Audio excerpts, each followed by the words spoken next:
Hello. Have you ever wanted to contemplate God, the glories of kingship, or even the struggles of being a father?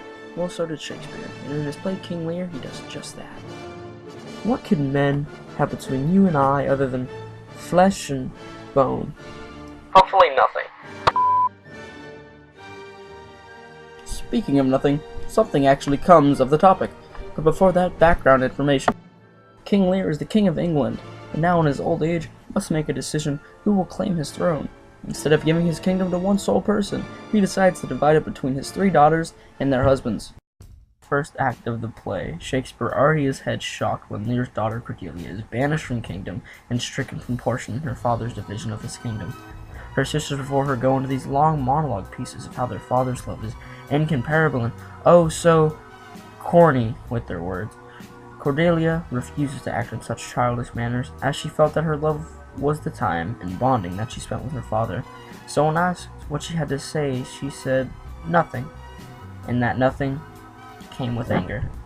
Before we continue any further, I would like to say that we have a special guest to interview from the King's Court directly, an almost nobility.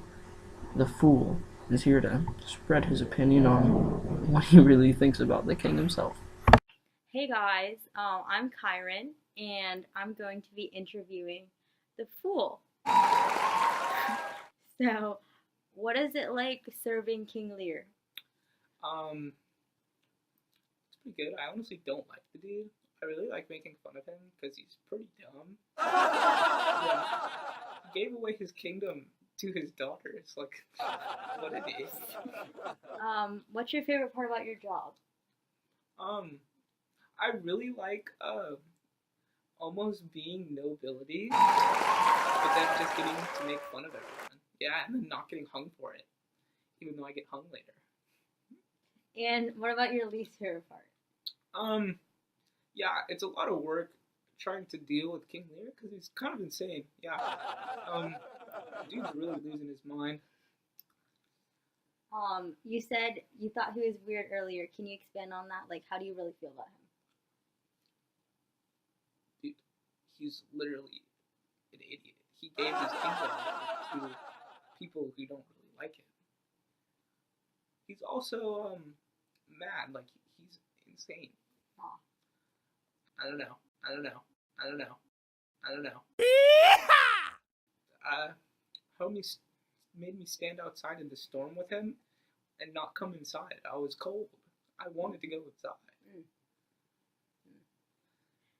All right. Really? That's all the questions I got for you, bud.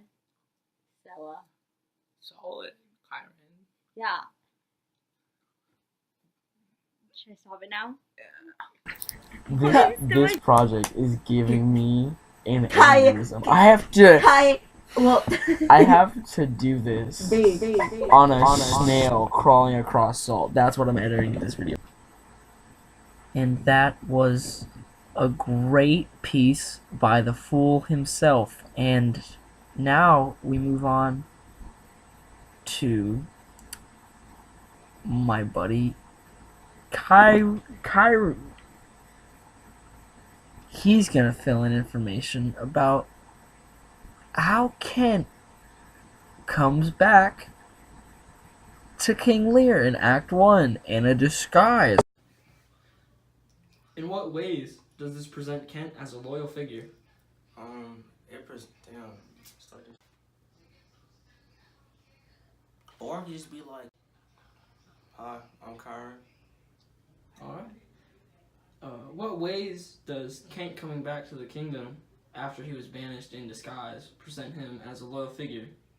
Well, he's a loyal figure because after he was banished, he decided to come back and help the king because he felt he was making the wrong decisions in life and he wanted to help him, like, guide him to the right direction, even though, like, King kind of did him wrong. Alright. Number 2, why do you think he would come back?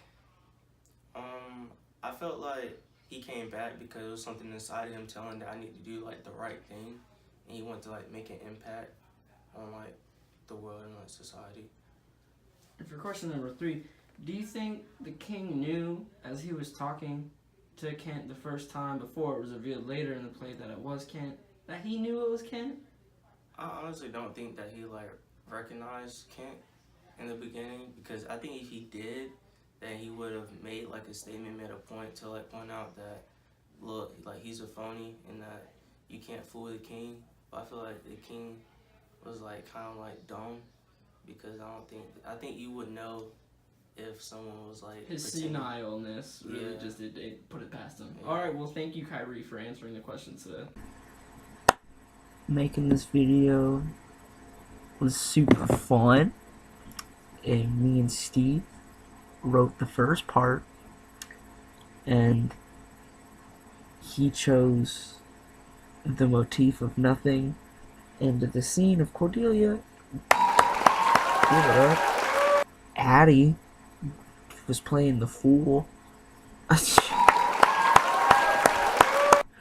And Kyrie came through with those hard facts. I edited the video. And thank you, Miss Potter, for the solid C+.